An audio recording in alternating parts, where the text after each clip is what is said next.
நான் வேலை பார்த்தா வருமானம், வேலை பார்க்கலனா வருமானம் கிடையாது. பெரிய டிசப்பாயின்மெண்ட். ஒரு 15 வருஷம் வேலை பார்த்த என் கூட இருக்க போலீஸ் வந்து ஒரு 40,000 கூட சம்பாதிக்க முடியல. ஜூலை ஆகஸ்ட்ல வந்து ஆடுவாங்க. அதை வந்து கிட்டத்தட்ட 12 மந்த்ஸ் வளர்க்கும் போது இந்த ஆணி ஆடி இந்த சீசன்ல வந்து 10-11 மாசத்துல நம்ம வந்து சேல் எல்லாத்தையும் கம்ப்ளீட் சேல் பண்ணிடலாம். மித்த மாதங்களில் வளர்த்தோம் அப்படின்னா மாசம் ஒரு ஆடு விற்போம், அடுத்த மாதம் ஒரு ஆடு விற்போம். ஸோ கைக்கு வந்து மொத்தமாக அமௌண்ட் வந்து சேராது. இப்போ இந்த மாதிரி மாதங்களை விற்கும்போது இப்போ பக்ரீத்துக்கே கிட்டத்தட்ட நம்ம பண்ணையிலேருந்து 20 கடா போயிடுச்சு. நம்ம சுற்றி உள்ள கிராமங்களில் வந்து முஸ்லீம் நண்பர்கள்லாம் வாங்கிட்டு போனாங்க. இது இல்லாமல் திருவிழா சேலம் கருப்பாடு நிற்கிது. கருப்பாடு வந்து நம்ம ஊரில் வந்து ட்ரெடிஷ்னலாக சாமி கும்பிடுவாங்க. ஸோ இந்த மாதிரி சமயத்தில் நம்ம வளர்த்து விற்கும்போது ஒரே நேரத்தில் பெரிய அமௌண்ட் நம்ம வந்து பார்க்கலாம். அக்ரிகல்ச்சரை பொறுத்த வரைக்கும், ஆட்டு பண்ணையை பொறுத்த வரைக்கும் 1-on-1 காம்படிஷன் நான் தான். நான் வேலை பார்த்தா வருமானம், வேலை பார்க்கலனா வருமானம் கிடையாது. நேரடி காம்படிஷன் நானே இருக்கிறதுனால எனக்கு இது வந்து பெரிய அட்வான்டேஜ். எனக்கு பேசிக்காவே வந்து நம்ம வந்து ஒரு ஒர்க்கஹாலிக் பர்சன். காவல்துறையில் என்ன கற்றுக்கிட்டோம் அப்படின்னா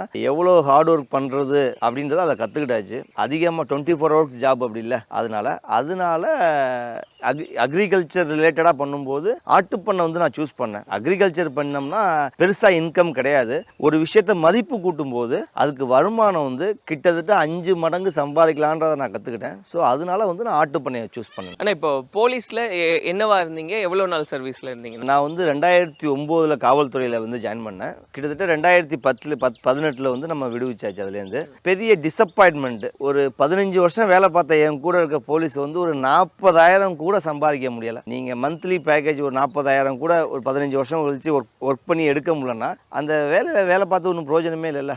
லைஃப்ல பெருசா இம்ப்ரூவ்மெண்ட் இருக்காது, ஒரு வளர்ச்சி இருக்காது. ஸோ அதனால வந்து நம்ம லீவ் பண்ணிடலாம் அப்படின்னு சொல்லிட்டு லீவ் பண்ணியாச்சு. இப்போ எவ்வளவு ஆடுகள் இருக்குன்னா? நம்ம இருக்கு தஞ்சாவூர் மாவட்டம். இது வந்து ஒரு டெல்டால ஒரு பெரிய அட்வான்டேஜ் பார்த்தீங்கன்னா ஆனி மாதம் ஆடி மாதம் இந்த 2 மாதமும் சுற்றி திருவிழா நிறைய நடக்கும். நான் வந்து ஒரு 150 ஆடு வாங்கி ஆரம்பித்தேன். இப்போ ஆல்மோஸ்ட் என்கிட்ட ஒரு 35-40 தான் நிற்கிது. லாஸ்ட் மந்த்து இந்த மந்த்தும் பல்க்கு சேல் பண்ணிடலாம். பக்ரீத் வருது, ஆடி மாதம் திருவிழா வந்து எல்லா ஊர்லேயும் திருவிழா வருது.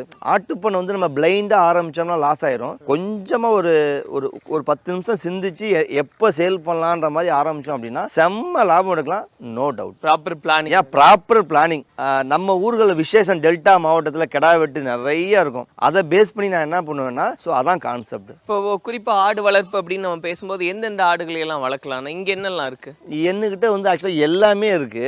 இது வெளி மார்க்கெட்டில் வந்து நிறைய யூடியூப் சேனல்லாம் பார்த்தீங்கன்னா ஒரு மாயை தோற்றமாக கொண்டு போகிறாங்க. அதில் அப்படி இருக்கு இப்படி இருக்குன்னு. ரொம்ப சிம்பிள் ப்ராக்டிக்கல் ஒர்க்கு. நம்ம டெல்டாவில் இருக்கோம். நமக்கு வந்து சேலம் கருப்பாடு இருந்துச்சு அப்படின்னா எப்படியா இருந்தாலும் மார்க்கெட் பண்ணிடலாம். சாமி கும்பிட்றதுக்கு வந்து கெடா வாங்கிட்டு போவாங்க. ஸோ அதனால சேலம் கருப்பாடு வச்சுருக்கேன். இப்போது அவங்களுக்கு வந்து ஒரு ஆடு தான் வெட்டுவாங்க, மீதி ஆடு பார்த்தீங்கன்னா கறிக்கு கேட்பாங்க.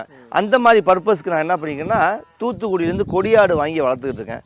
ஒயிட் காலர் ஜாப்லாம் நான் விட்டுட்டு நான் ஒரு பண்ணை வைக்கிறேன், ஆடு வளர்க்குறேன், கோழி வளர்க்குறேன் அப்படின்லாம் நிறைய பேர் வர்றது நல்ல விஷயம்தான். ஆனால் எந்த அளவுக்கு டெடிகேஷனோட இருந்தால் சக்ஸஸ் பண்ண முடியும்? ஏன் அந்த சக்ஸஸ் ரேட் கம்மியாக இருக்குன்னு நினைக்கிறீங்க? எனக்கு தெரிஞ்சு வந்த வேகத்திலேயே போயிடுறாங்க.